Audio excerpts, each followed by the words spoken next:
By the way, I want to ask, since you referenced him, the most famous player, obviously, in the Korean scene from Overwatch is, of course, Zunba, who was on the legendary Lunatic High, Seoul Dynasty, and as you say, was basically one of the best off-tanks in the world at one point in time on the Zarya, the Diva. How good is he actually in Valorant? Like, I notice he plays controller, basically. He's so fucking good. Again, I think a lot of people are going to look at this final and be like, oh, man, they're really losing it. But it was definitely a bit of an off day. If you look at all their series leading up throughout the season, barring the losses that they did suffer, he is so on point. Even last year when Astra came out, Zumba was, I think, the clear number one Astra player in the world when she first started getting picked up by pros. He was the person who just had the utmost knowledge about how to play her, how to work her timings, and how to really maximize lurking. He was the one who kind of like came up with the gravity well to like the counter gravity well rather. So if you're going to get gravity weld off a spike diffuse, you gravity well yourself on the spike so that it counteracts it. He's kind of the one who invented that to at least to my knowledge, or at least did it with the most success, so the most reliability. Yeah. So he was really, really ingenuitive. Even in this last final, despite the fact that they lost, if you look at that first map of Haven, there's this fantastic moment where he just throws 3 stars to try to retake a site, and they call it caterpilling, when you just line them all up. And he goes charging through the smokes on the A site to try to retake it. And it doesn't end up working out. But the fact that he's able to do that in just, at the drop of a hat, he reacts that quickly. He decides that this is the play that needs to be made. It was the best play that he could have made in that moment.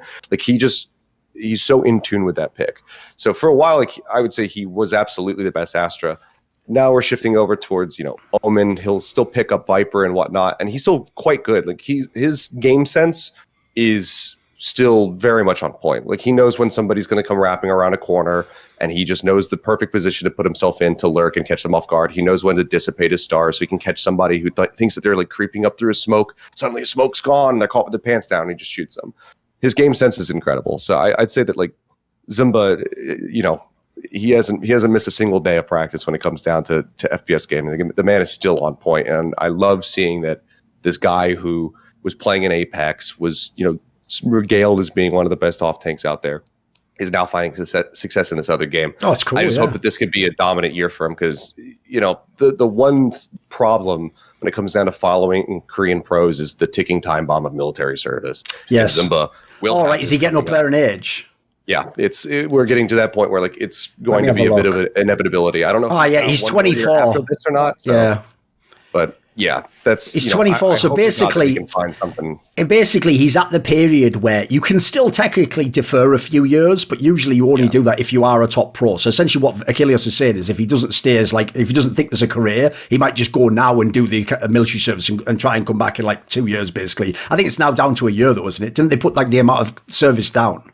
About a year and a half. Yeah. But the problem is you won't be able to play games. You can actually still go to a PC bag and play game, but you wouldn't be able to be a pro. You have to go off to a barracks and do a fucking job and get all the jazz. You won't be in a war, but you will have your time taken. How cushy of a job you get, because you can sometimes get an office gig, right? Yeah, you can do military service, you could do firefighting, you could also do just police work, but that can put you anywhere in the country, because they'll be okay, well, we have a fire station that needs a firefighter. Yes. You're going to go down to this city, in the middle of nowhere, at the center of the country, and train and whatnot, and then you're there for a year and a half. It also goes without saying, all of the esports is in Seoul. You have to be in Seoul, basically. It's the equivalent to Hollywood. You have to just be there, otherwise you're not part of the scene. Yeah, pretty much. So if you can't be in Seoul, then it makes it a little bit more difficult. Runner from the owner of Runaway and whatnot, he kind of lucked out. He did have an office job. It was a position where I believe he had his weekends off and whatnot. So that's cool. Oftentimes, he was able to come by the studio and be with the players. He just wasn't allowed to be on broadcast. That's the other thing, is if you're doing your service, you're not really supposed to be in a position where you're on a televised broadcast or anything like that. So he couldn't hear with the team while, we were doing contenders and whatnot, but he could be in the back room and talk to them in between games and whatnot. He just couldn't come out on stage and do it. I actually have a question about Zumba, because, you mentioned how the grand finals was not on Slayer's best performance. I watched the highlights of it. I didn't actually see the full thing. It was a 3-0 to DRX, but he played Astra on every single one of those maps. Do you think that, like, I'm really interested in the fact that he's still playing Astra even in 4.04. First of all, did Korea only go to 4.04 for playoffs, or were they on 4.04 for a couple of weeks before then, like NA? It was just for the playoffs. Okay. So this was like basically the first time that they started doing that. Do you think that was a contributing factor to why it was, like, the fact that, you know, if I look at like what DRX were playing and they've you know, they're bringing like Omen instead of Astra on like Haven, for example, you know, is that like something that came into that? Do you think they need to like let go?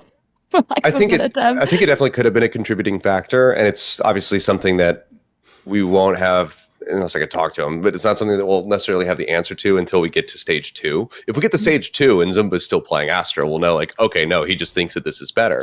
Right. And at times, I do agree with him. I think that there are certain maps in particular where she can still find incredible impact and can really bait people. Like, I'd say Haven, Ascent are probably the two ones at the forefront of my brain. Pick, yeah.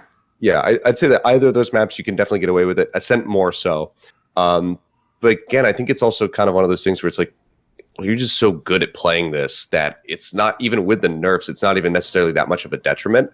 And he has shown that in the series leading up to that grand final and whatnot. You know, after they did get knocked to the lower bracket versus DRX, like all of the other series that they did play, he was still playing the Astra and he looked phenomenal on it. So it very much seemed to be the case where it's like, well, even though the character's gotten nerfed, you haven't really been nerfed because you are just so above and beyond, you know, just good at playing it. Whether or not that mentality is going to hold moving forward, I don't know. But I would never say that any of the picks from that series and that grand final were contributing factors really to why Onslayers lost. It was very much just how it was played. Everybody was looking really great, really on point in that first map. And then I think as soon as they lost it in overtime, they just kind of knew, like, well, shit, from here, we might be screwed. Because Fracture's the second map. They lost a 16-18 overtime to WGS on that map. So they do not like to play on Fracture. And, you know, Haven was kind of like one of their best bets, a map win. And I think that once they lost that, they just kind of were mentally shook up and they weren't able to recover from it. So, but yeah, I think that I won't be surprised at all if we go into stage 2, unless there's even more tuning that happens and maybe Astra gets nerfed again. But I will not be shocked if we still see Zumba playing it then. By the way, I also do think that's cool as fucking games that have like character diversity. Like, it's not like Quake or Counter-Strike where it's like you're the same character, it's just the player that's different. I always love that when things aren't in the meta, but people are just so absurdly good at the specific kit of that like character that they can just make it work anyway. And sometimes they're even better than what's in meta. Like, there's classic examples in League, stuff like Thresh, Lacy, if people don't know. These champions don't even have to be in the meta. If you're just a god of these, you play them whenever it's possible because you can just do shit people can't. Yeah, I mean, sometimes you get, like, you know, people playing Blitzcrank and whatnot when Blitzcrank was so far out of the meta. Oh, for sure. Like, if you get those hooks and if you are reliable at nailing your kit, then you find so much impact, just as if so many people weren't really at that point. But then you get people like, you know, Bada and whatnot, or like Mad Life, they'll just be like, oh yeah, fuck it. Like, I'm just going to play Blitzcrank here, even though like we haven't seen one in 4 months. And then they crush with it. So you can get that individual like identity with players where you kind of think of them being like, you know, this is the agent that they play, and like that's just kind of like the de facto thing. Yeah. Yeah, yes, I think it's cool as well. Legit, bad chest. I think it's just like, obviously at this point in like post patch, when there are players who are still playing, like, let's say, like pre-patch agents, we're at a point where you don't quite know if it's because they're going to like really stick to that agent yet, or if it's because like actually they don't feel comfortable like switching yet. So yeah, I agree with you that like there needs to be a little bit more time to see like which reason it is. And if he sticks to it in stage 2, then obviously it's just because he's like, yeah, fuck you, I'm like the best Astra.